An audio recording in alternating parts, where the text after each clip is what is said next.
오늘은 승리의 비결은 순종, 승리의 비결은 순종이라는 제목으로 말씀을 선고합니다. 이제 이스라엘의 리더십이 바뀌었습니다. 모세는 죽었고 여호수아가 대신 지도자로 나섰어요. 그리고 이제 여호수아가 첫 번째 명령을 하달합니다. 그래서 중간 관리자들을 다 불러서 이제 가나안 땅으로 진격한다 하는 것을 밝히고, 또 12지파 중에 이미 요단 동편에 두 지파 반이 이미 분배를 받았거든요. 그들에게 이제 너희는 여기서 끝나는 게 아니다. 가나안 정복이 끝날 때까지 똑같이 싸우는 것이다. 그래서 다시 한번 다짐을 하고, 그리고 이제 백성들은 여호수아에게 다짐을 하죠. 사실은 이제 그 지도력이라는 게 하루아침에 세워지는 건 아니잖아요. 모세는 40년간 그렇게 어려움 속에서 만들어진 지도력인데, 이제 새로운 사람이 바뀌었다고 그대로 되는 게 아닌데, 백성들은 모세처럼 여호수아에게도 순종하겠습니다. 그렇게 자원해서 이렇게 다짐을 하는 바람에 아주 출발이 참 잘 된 거예요. 이와 같이 처음부터 이제 순종의 자세로 출발을 했기 때문에 여호수아 13장에 가보면 이제 그 처음 계획대로 어느 정도 정복이 됐다는 거예요. 그게 연수로 구체적으로 따져보면 10년. 그 10년 동안에 이제 얼추 이제 정복이 다 됐다. 이렇게 우리가 이제 여호수아서를 읽어보면 신이 나요. 그게 얼마 만에 이루어지는 거예요. 아브라함부터 시작된 가나안 땅 언약이 여호수아 시대에 이렇게 이루어졌다는 게 수백 년이 걸린 거잖아요. 그러니까 하나님의 눈은 수백 년, 수천 년인데 우리들의 눈은 그냥 뭐 사는 것도 몇십 년이지만 우리 눈으로 보고 생각하는 것이 너무 짧아요. 그러니까 우리가 성경을 잘 읽어보면 마음의 폭이 넓어집니다. 보는 눈이 커져요. 그렇게 꼭 되시길 바랍니다. 그런데 중요한 건 하나님이 이 일을 시작하셨기 때문에 우리 사람이 해야 될 일은 순종밖에 없다는 거예요. 중요한 원리예요. 자, 그래서 첫째 10절부터 11절에 보면 하나님이 주신 언약을 순종하라. 언약 순종이 제일 중요한 자세예요. 여기 11절에 보면은 조금 하반절로 내려가면 이렇게 말씀했어요. 너희가 이 요단을 건너 너희의 하나님 여호와께서 너희에게 주사 차지하게 하시는 땅을 차지하기 위하여 들어갈 것임이니라. 여호수아가 제일 먼저 명령을 하는데 다른 말 한 게 아니에요. 내 명령이 아니라 하나님 명령이다.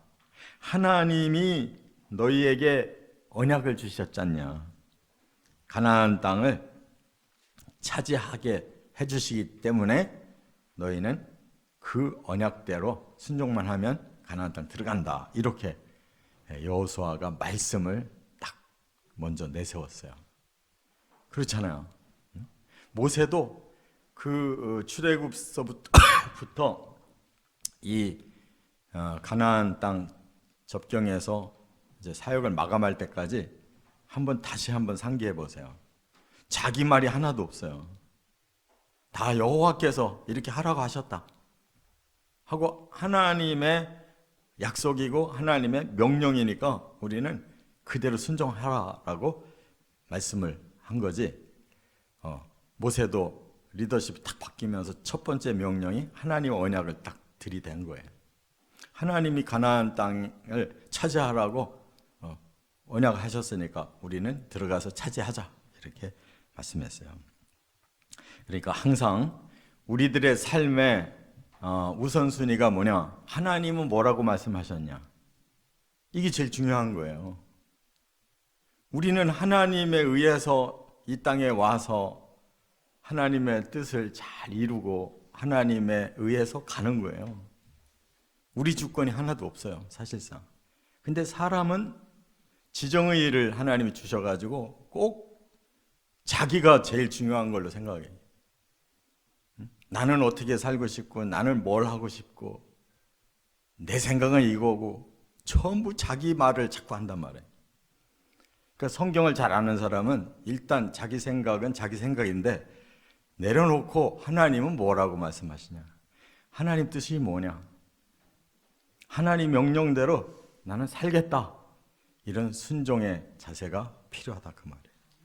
그러면 여호수아도 바로 그 뜻을 품고 중간 관리자들을 불러서 이제 이 하나님의 이 언약을 너희들이 잘 새기고 이제 백성들에게 잘 설득을 시켜라, 이렇게 말한 거예요.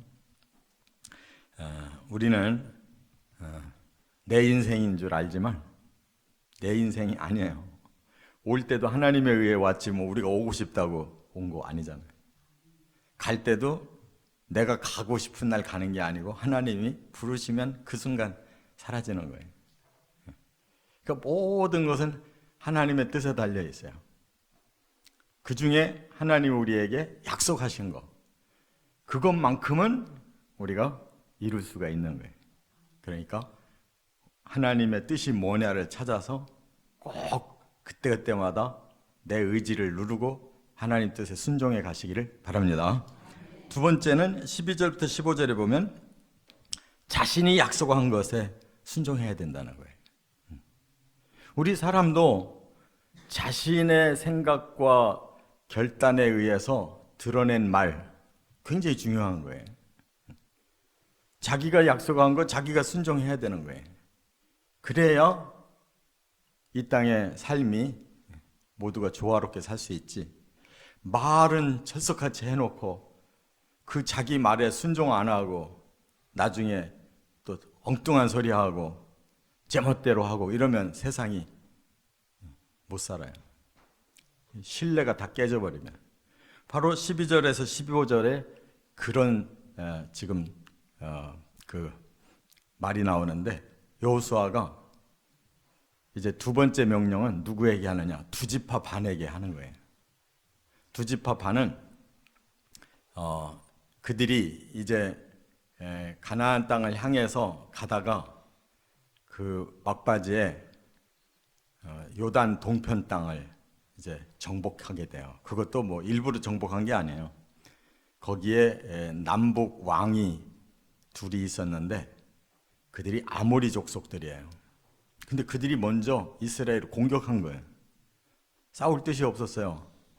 하나님은 요단강 건너 가나안 땅을 계속 말씀하셨기 때문에 이 요단강 오른편은 생각을 안 했는데, 이 가나안 땅에도 아모리족이 살고 이 요단 동편에도 아모리족이 사는데 어쩌면 악한 사람들은 생각이 똑같아.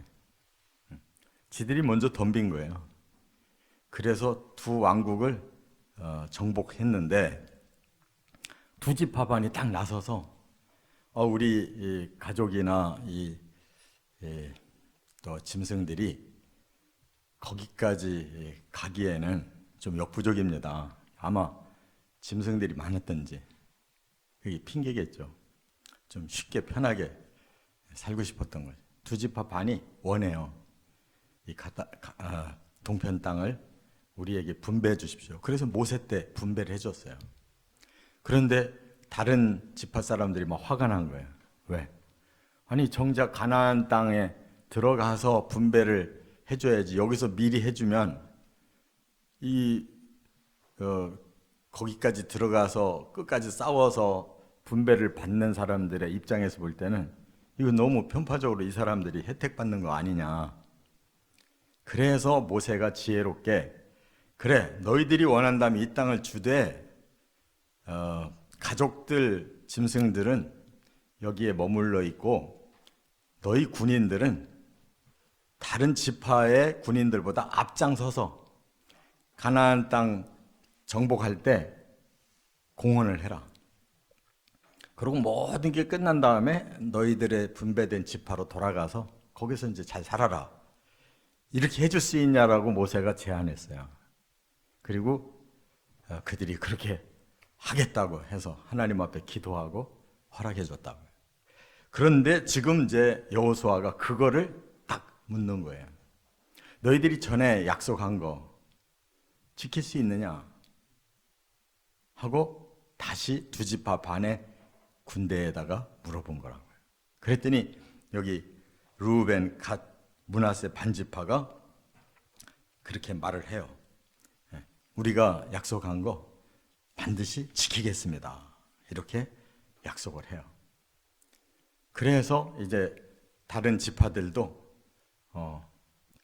뭐 마음으로는 좀 그런 생각이 있었겠지만 여호수아가 제일 먼저 이렇게 그 문제를 해결해 줘버리니까 모두가 협동심을 갖게 된 거예요.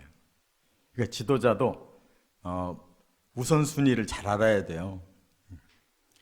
뭔가 이 공동체가 하나가 돼서 움직일 수 있도록 전체를 함께 볼 수 있는 영안이 있어서 그렇게 백성들에게는 하나님의 언약을 주고 두 지파 반에게는 약속한 거 순종하도록 다짐을 시키고, 이게 똑똑한 지도자 아니에요? 그래서 모두를 하나로 만들었다 그 말이에요. 이와 같이 우리도 지정의를 하나님이 주신 이상 우리의 지식과 감정과 의지를 가지고 우리가 밝힌 거 반드시 지켜야 된다. 하나님의 언약을 지키듯이 내가 한 말도 내가 책임지고 지켜야 그 사람이 미래가 승리가 온다는 거예요. 할렐루야. 인생을 살다 보면요 서서히 거꾸러지는 사람들이 있어요. 처음에 어려웠다가 나중에 서서히 잘 되는 사람이 있고, 그 왜 그런가 하고 살펴보면 신뢰성이 있는 사람은 어려운 환경에서 시작했어도 점점 사람이 신뢰를 받아요. 점점 잘 돼. 그런데 집안 좋은 집안에 태어나고 공부 잘하고 뭐 여러 가지 여건이 좋아도 신뢰성이 없는 사람 계속 꺾어져. 인생이 되는 듯 하다가 안 되고 되는 듯 하다가 안 된다고. 방향 잘 잡아야 돼요. 근데 정말 자기가 자기를 책임져야지. 누가 책임져요? 막 뱉어놓고 책임 안 지면 주변 사람 다 해가 돌아가는데, 그런 일 몇 번만 있으면 끝장나는 거예요. 그 인생은. 꼭 깨달으시 바랍니다. 내가 한 말 내가 책임져야 된단 말이에요. 세 번째, 16절부터 18절에 보면 하나님이 세우신 영적 지도자에게 순종하라 하는 건데, 이거 자진해서 백성들이 말해요. 여기 16절 보니까 그들이 여호수아에게 대답하여 이르되 당신이 우리에게 명령하신 것은 우리가 다 행할 것이요 당신이 우리를 보내시는 곳에는 우리가 가리이다. 우리는 범사에 모세에게 순종한 것 같이 당신에게 순종하려니와. 그랬어요. 그러니까 어쩐지 이렇게 뭔가 잘 될 기운이 보여요. 이처럼 언약도 순종하겠다, 자기들이 약속한 말도 순종하겠다, 뿐만 아니라 이제 모세에서 여호수아로 리더십이 바뀌었는데 바로 모세 때 순종하던 그대로 여호수아에게도 순종하겠습니다라고 자기들 스스로 밝혔으니 얼마나 좋아요. 이렇게 될성 싶은 나무는 떡잎부터 알아본다고, 이 가나안을 10년 만에 정복할 수 있는 힘이 여기 시작에서부터 다 보인단 말이에요. 이와 같이 사람들은요 리더십 바뀔 때 얼마나 생각들이 복잡하게 갈라지는지 몰라요. 저도 우리 교회 리더십 바뀌어야 되는데 제일 걱정이 뭐냐, 잘 나가다가 갈라지는 거. 아니 난 이 사람이 좋아, 난 이 사람이 좋아. 그래서 갈라지는 게 큰 문제란 말이에요. 리더십은 사람이 하는 게 아니에요. 하나님 내려주시는 대로 하는 거예요. 깨달으시 바랍니다. 뭐 저 사람 인물이 좋고 뭐 저 사람은 아주 언변이 좋고 이런 거 따지지 말고 하나님이 누구를 우리 교회에서 쓰고 싶어 하시는가 기도해 보라고. 그게 중요한 거지. 응? 겉으로 보이는 거 가지고 판단하면 큰일 나는 거예요. 모세하고 여호수아가 어떻게 비교가 되겠냐고.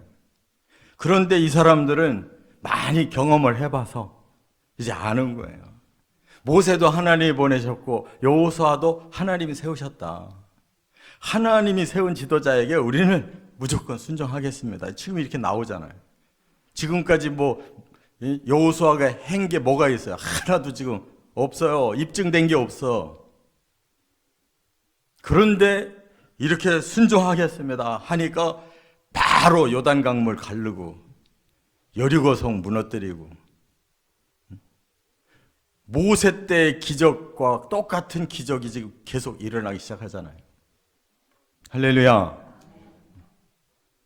이와 같이 지도자는 사람이 세우는 거 아니에요. 그러면 망하는 거예요. 갈라져서.